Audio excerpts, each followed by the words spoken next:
Hey guys, welcome to Quinia's Budget Crafts. So I don't have any market stalls yet, so let's make some of those. So of course you could make them out of foam or just about anything you want to, really. I want to use popsicle sticks because I really like the real wood effect you get from real wood.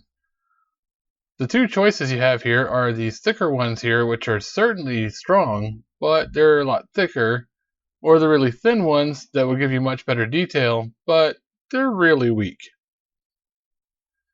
I mean, you could lay them over the top of anything else to get the cool texture, but as a building material, no. So how I figured out how high I want my walls is to put a stick with the end cut off next to a mini, and then put a line a little bit above the mini. The tallest part of my wall came out to be 1 3/4 inches. Then hold up some sticks next to the mini to see how wide you want the wall to be from the back of the stall to the front. In this case, 4 of them looked about right, plus a couple up front for the little bar counter thing to put the stuff on. So if I put 8 of these next to each other, and then I put 4 sticks across it, that way I can cut out 4 walls in one thing. Just put little marks on your stick where 1 3/4 inches is, or whatever the height of your wall is, and then line up the popsicle sticks that are going to go across it just a little bit off the edge of each of those. Just a thin line of hot glue down the stick and put it right on there. So just use some snippers, preferably some flush cutters, and trim off the part sticking off the edge. Then use a saw to score the cross beams across the middle, and you can just snap it in half after that. Then just go ahead and cut those 2 pieces into 2 more pieces, giving you 4 nice flat wall panels. If you cut it uneven or something's sticking off weird or something, that's alright. You can just run it on some sandpaper and file it down nice and flat. It'll be fine. So I don't want flat walls. I want them to be angled down a little bit. So to help me figure out what angle I want, I'll just use these giant lines going all the way across my mat. I ended up going with 30 degrees. So just line your thing up there on the mat with the 30-degree line, draw a line across it, and cut it right off. You can use clippers, you can use a saw, doesn't really matter, however you want to cut it off. Then take your piece and put the 2 flats together and trace a line across it. That way when you cut it, they'll mirror each other. Now you can use this same hold it up there and draw a line method for your third piece too, but then use your third piece to trace out the fourth piece to make sure that they will mirror each other. Otherwise you're going to end up with 3 pieces cut the exact same, and that's not what you want. So for the width on these things, 2 squares or 2 inches kind of looks about right. I mean, that would be 10 feet in D&D terms, but it also looks really small. So sometimes you just got to build out of proportion to make it look right anyway. So in this case, I'm going to go with 3 inches wide.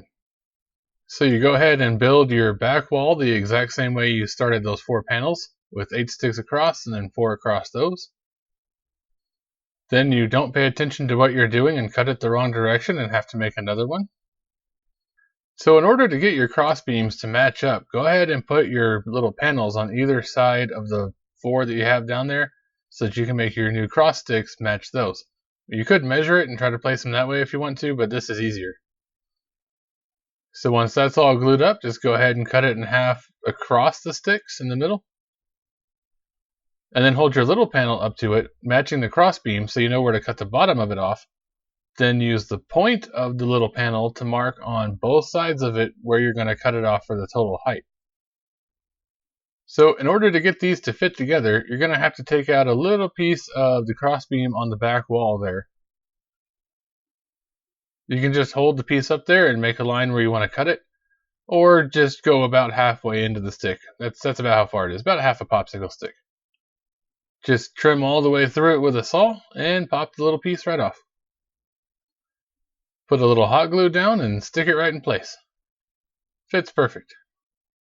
Just go ahead and do that for all 4 of your wall panel things. And now we have these little stalls. So for the front portion, use one of the wide popsicle sticks and measure the back wall after you cut off the round end. And then that will be your total length for the kickboard or whatever that thing is called in the front of the stall that's under the bar. Once you got that cut, just hot glue it on. For the bar portion itself, take a normal size popsicle stick and trim the end off so it's flat. Put it on the outside edge of your short walls there on top of the kickboard, and then measure to the other outside edge, cut that off and glue that on. Once that's cut off, take another regular popsicle stick, cut the end off, stick it on the inside of your wall, and then measure to the other inside of the wall. Cut that and glue that in. Then flip it over and put a whole bunch more hot glue down, just to make sure it's not going anywhere. So if you wanted additional texture on this, now would be a good time to do it. I'm going to do that to one of them to see if there's any kind of difference. So just go through and score it with your X-Acto knife or stiff wire brush, whatever method you prefer. So for one of these, I want to make it a fruit stall with like the little basket thingies to hold the fruit. So take some coffee stir sticks and then trim one of them the total length of your bar and super glue it down. I'm using the gel super glue because it gives you more work time really. And then cut 2 little pieces and stick them on the edges. And then cut a few more pieces that go from the back of that lead board you put on to the back of the counter. And glue them on wherever you think kind of makes sense. I went with 2 boxes that are about a quarter of the width of this thing, and then the other one's a much larger box, just to make it different. Alright, so for the uprights on this to hold the roof or awning or whatever you're going to use, you can use these wooden dowels, you can use these big round dowels from Walmart, I think. You can use these dollar store dowels, popsicle sticks, shish kebabs, whatever. Just for fun, I'm going to use the round dollar store dowels on the fruit stall and the square dowels on the other stall. So I want this rear post to be a little bit higher than the wall, but not much, just a little bit. Go ahead and cut 2 of those off. And then use one of those cutoffs from the rear post to compare to the front post. You want the front post to be a little bit taller than that so the roof slants backwards so the water's not draining on your customers. To glue these uprights on, for the back ones, that's simple. Just put some hot glue on and stick it right to the side. The front ones are a little more tricky. Go ahead and put a little bit of hot glue on the front edge of the bar and then stick the support to it. Hold it straight, wait for it to get mostly settled. Flip it over, put a little bit more glue under there, and it's still going to be fragile right now, at least until you get the roof part on. To make sure we have some kind of support to put the roof on, put a couple of coffee stir sticks across it, side to side, and then 2 more front to back on top of those, making like a little box on top. You can put more cross beams on there if you want to, but on this one I'm going to use cereal box cardboard, so it's not really necessary. Just go ahead and put those on there long and trim off whatever you don't want. So for the cardboard roof, just go ahead and put down some white glue on the supports there, and then put more white glue on the back of every single one of the cardboard strips so they all stick to each other. And then layer them up starting from the bottom. Once you're all done, get your glue brush and get it good and wet and spread all the excess glue around. You want to make sure you coat the whole thing top and bottom just to make sure it's got like a skin of glue. So on the fruit stand's roof, I'm going to add a support in the middle and then 2 more on either side of that in the new middles. That way it's got 5 supports all the way across, because this one I'm going to do with cloth. Same idea, just glue them on, let them run long, and trim them off. You don't have to be too scientific here. Once your cereal box cardboard shingles are dry, just go ahead and cut them off nice and straight with a pair of scissors, or you can leave them running all kinds of crazy if you want to. Okay, so at this point, you're going to want to go ahead and paint everything before you do anything else. You can use whatever color you like, but I'm using nutmeg. It's real tricky. You got to make sure you get it up in all the different angles and under it and around it. And you can use a smaller brush in certain spots if you need to, but I actually ended up being fine with this bigger one. Just make sure you coat everything. As for the dry brushing, I'm just going to use my usual tan first and then a little bit of yellow over that. And midpoint through dry brushing, realized I didn't take my own advice and totally forgot to paint the back wall of this thing. So I started looking at it and realized, yeah, that dry brushing looks alright, but it's boring. So get yourself a sponge and then go through and sponge blot some more of the tan and the yellow pretty much all over to make it look kind of splotchy, especially on that roof. The roof doesn't dry brush very well, not that cardboard. Then take some burnt umber and go around and add mud all along the bottom, maybe climbing up some of the posts just a bit. Once you've done the mud, get some English ivy and make that climb the wall a little bit too. You could do it with flocking if you want to, but the ivy looks pretty good here actually. And then fumble your piece with wet paint directly into your lap. One thing I noticed that helped with the ivy was to put some down and then go back and just kind of smudge it a little bit. That way you don't have too much dots, I guess. So that takes care of the majority of the painting, but we're still not ready for that roof just yet.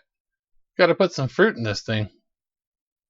These foam beads from the dollar store are just what you might expect. They're like the styrofoam balls that come off everything, except these ones are pretty uniform, just various sizes.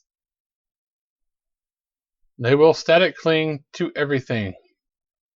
Go ahead and mix up 3 cups of paint and glue, whatever colors you like. I'm using green, red, and blue.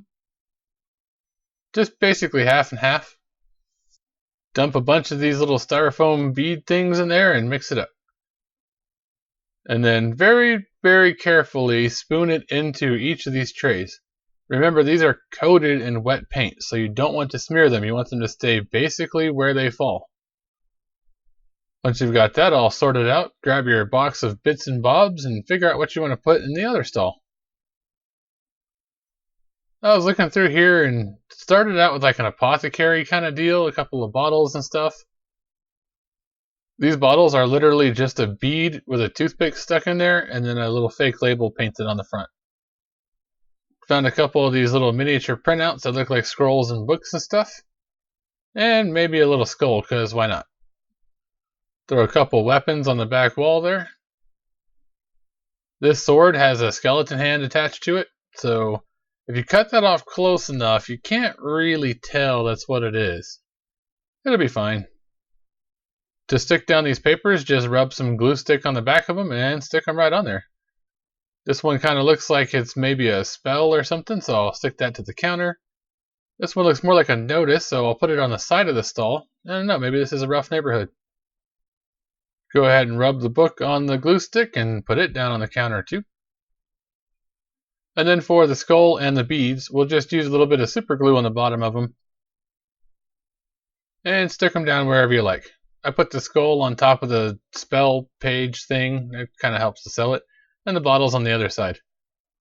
And just super glue these weapons to the back wall too. But I decided that wasn't quite enough weapons. It looked a little naked back there.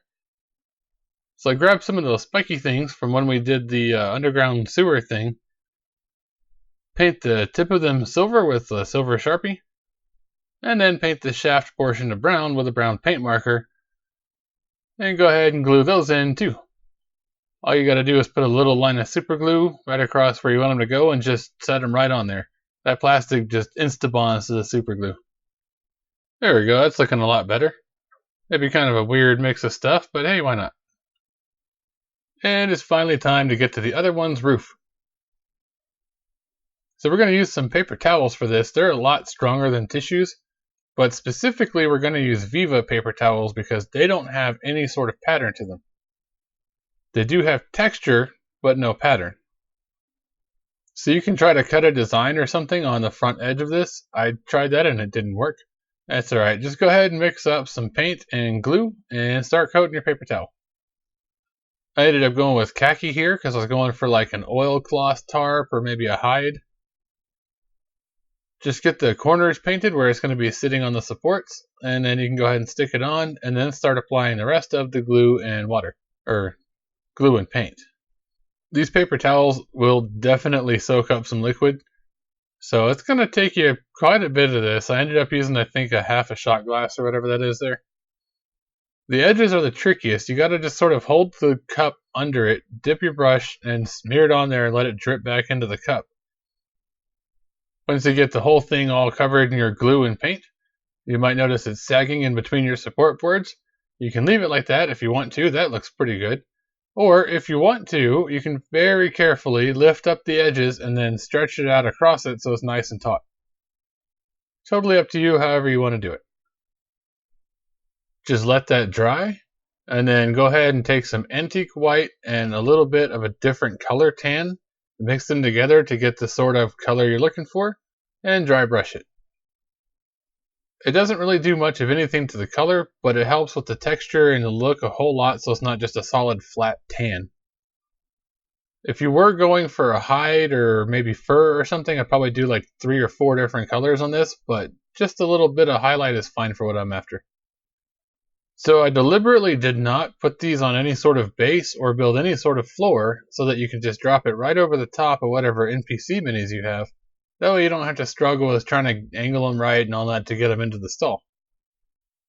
So there you go, guys. A couple of market stalls, a couple different ways just to see what kind of effects we could get. Like I said, you could do this out of foam if you want to. You don't have to actually use wood. And of course, as always, if you guys would like to support the channel and help decide future videos, you can support me on Patreon or Ko-fi. Either way, thank you for watching, everybody. Don't forget to like, share, all that good stuff, and I'll catch you on the next one.